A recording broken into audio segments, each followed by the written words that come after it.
అత్యవసరంగా డబ్బు అవసరమైనప్పుడు గోల్డ్ లోన్ తీసుకోవాలా లేక పర్సనల్ లోన్ వైపు వెళ్లాలా అని చాలా మంది తికమక పడుతూ ఉంటారు. ఈ రెండింటి మధ్య ఉన్న ప్రధాన వ్యత్యాసం వడ్డీ రేట్లు మరియు సెక్యూరిటీ. మీ దగ్గర బంగారం ఉంటే దానిపై 10 నుండి 16% వడ్డీతోనే గోల్డ్ లోన్ పొందవచ్చు. ఇది సెక్యూర్డ్ లోన్ కాబట్టి సిబిల్ స్కోర్తో సంబంధం లేకుండా కేవలం బంగారం ఉంటే సరిపోతుంది.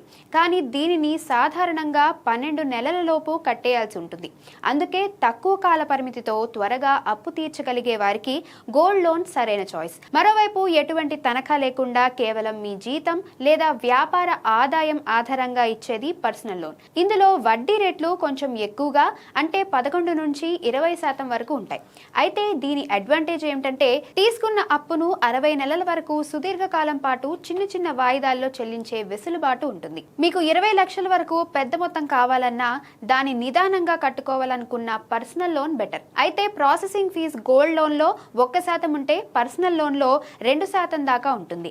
మీ అవసరం ఎంత, మీరు నెలకు ఎంత కట్టగలరు అనే లెక్క చూసుకొని ఈ రెండింటిలో ఒకదాన్ని ఎంచుకోండి.